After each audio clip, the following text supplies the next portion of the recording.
لیکن بہرحال حضرت سیدہ سکینہ کو سینے پہ سلا رہے کہ نہیں سلا رہے؟ ایک بیٹی کا مرتبہ، کربلا کے خیمے میں امام اپنی بیٹی کو سینے پہ رکھ رہے ہیں. آپ اندازہ تو فرمائیں، چچا بھتیجی کے کہنے پر فرات تک جا رہا ہے. یہ سب کیا ہے؟ بھائی اپنی بہن کے کہنے پر، امام علی اکبر رضی اللہ تبارک و تعالی اپنی بہن کے کہنے پر وہ سب کچھ کرتے نظر آ رہے ہیں، جس کو دیکھ کر کے انسان حیرت و استعجاب میں ڈوب جاتا ہے. کربلا یہ بھائیو، کربلا اب اختتام پہ سن لے ذرا سا. کربلا رشتوں کی وفا کا نام، کربلا رشتوں کو تعظیم دینے کا نام، کربلا محبتوں کا نام، کربلا احترام کا نام، کربلا تعظیم کا نام، کربلا قرآن کے تحفظ کا نام، کربلا عقیدے کی حفاظت کا نام، اور کربلا حدیث کے صحیح مفہوم کو عملی تفسیر میں پیش کرنے کا نام، کربلا قرآن مقدس کے سانچے میں ڈھل جانے کا نام، کربلا شراب سے نفرت کا نام، کربلا زنا سے نفرت کا نام، کربلا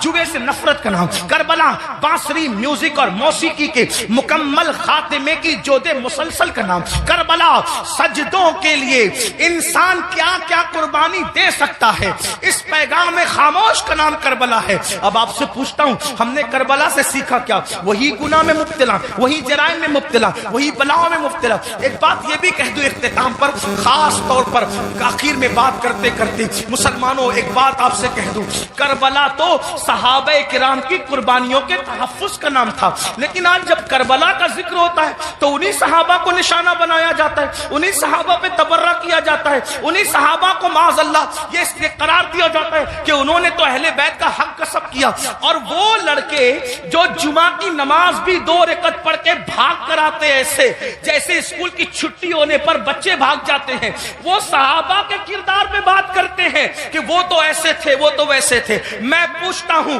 کس منہ سے صحابہ کو تان کرتے ہو؟ کس منہ سے صحابہ کی عظمت پر انگلی اٹھاتے ہو؟ 2 رکعت پڑھنے کی اوقات نہیں ہے صحیح سے، اور ان کے لیے انگلی اٹھا رہے ہو جنہوں نے دین کے لیے اپنا مال قربان کیا. آج مسلمان کہلانا آسان ہے، لیکن اللہ اکبر، اس وقت جب اللہ اللہ مسلمان کہلائے جانے پر، مسلمان بن جانے پر پٹائیاں ہوتی تھی، پتھر مارے جاتے تھے، کوڑے مارے جاتے تھے، چابک برسائے جاتے تھے، بھوکا رکھا جاتا تھا، سوشل بائیکاٹ کیا جاتا تھا.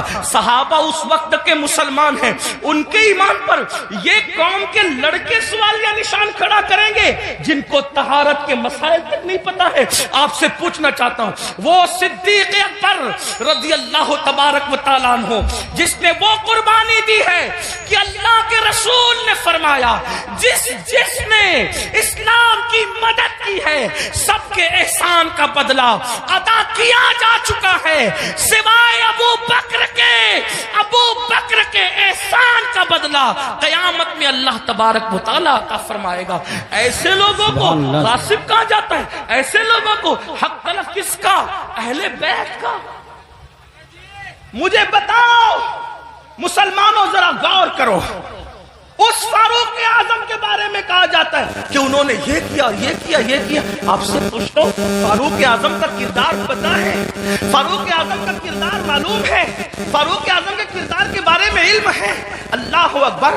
آپ کو وہ سفر یاد ہوگا، آپ وہ سفر جانتے ہوں گے. اللہ اکبر کہ فاروق اعظم مدینہ منورہ سے چلتے، فاروق اعظم مدینہ منورہ سے چلتے اور مدینے سے چلتے ہوئے بیت المقدس جاتے ہیں.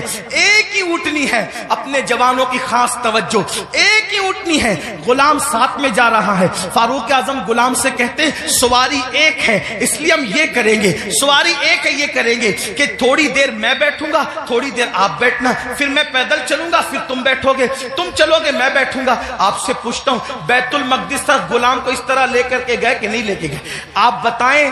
بولنے سے پہلے تولو، کسی کی بھی بات سن کر کے بکا مت کرو. جو فاروق اعظم ایک غلام کی حق تلفی نہ کریں، جو فاروق اعظم ایک غلام کی حق تلفی نہ کریں، وہ فاروق اعظم اپنی آقا زادی سیدہ فاطمۃ الزہرا کی حق تلفی کیسے کر سکتے ہیں؟ آپ جانتے ہیں، کبھی غور تو کیا ہوتا، کبھی سوچا تو ہوتا. جس سے جو سنا وہی بکنا شروع کر دیا. میرے آقا علیہ السلام فرماتے ہیں، میرے اصحاب کو برا مت کہو، میرے صحابہ کو برا مت کہو. اور اسی کربلا کی بات کرتے ہوئے صحابہ پہ تبرہ کیا جائے. مسلمان مسلمانوں کیا منہ لے کر کے اٹھو گے؟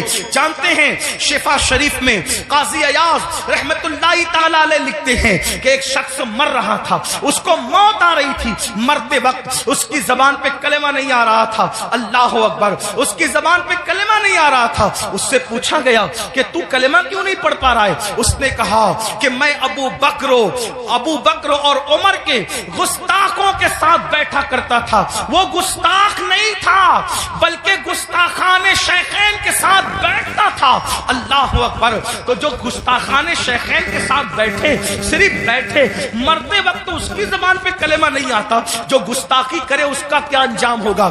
یہ دنیا چند دن کی ہے، یہ دنیا چند لمحے کی ہے۔ بندوں کی خوشی کے لیے اللہ کو ناراض نہ کرو، واللہ ورسولہ احق ان یرضوا، اللہ اور اس کا رسول اس بات کے زیادہ حقدار ہیں کہ ان کو راضی کیا جائے۔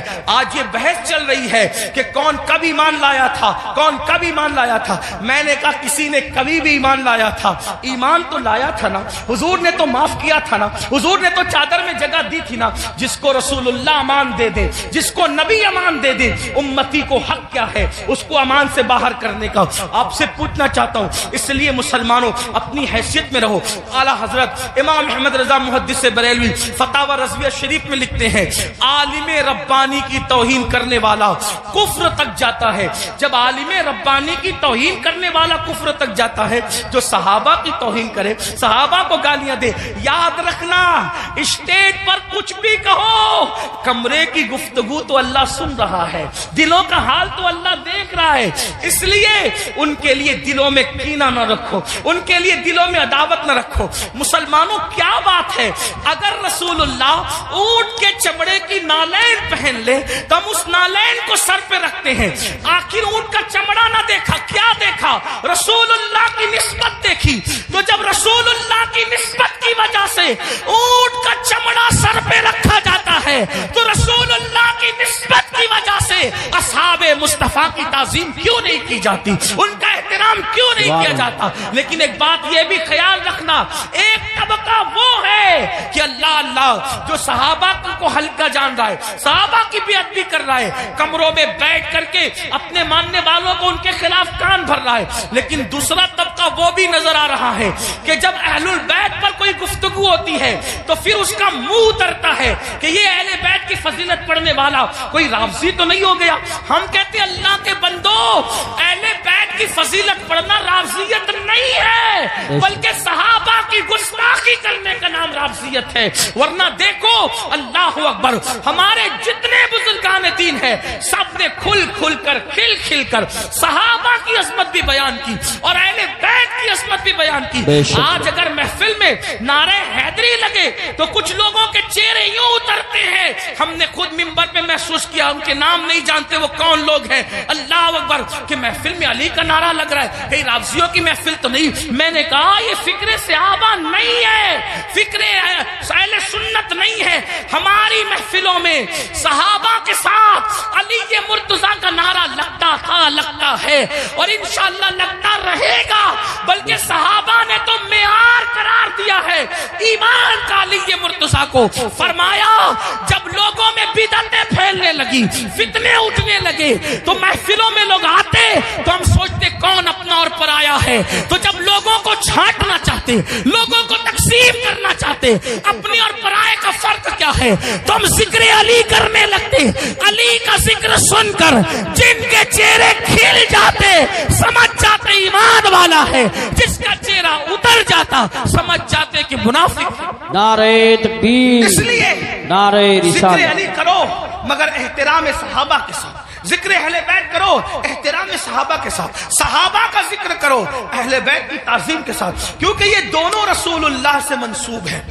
بلکہ یوں کہہ لیں حضور کے ارد گرد ستارے گردش کر رہے، جو گردش گھر کے اندر کر رہے ان کو اہل بیت کہتے ہیں، اور جو گھر کے باہر کر رہے ہیں ان کو صحابہ کہتے ہیں۔ حضور کی نسبت کا خیال کرو۔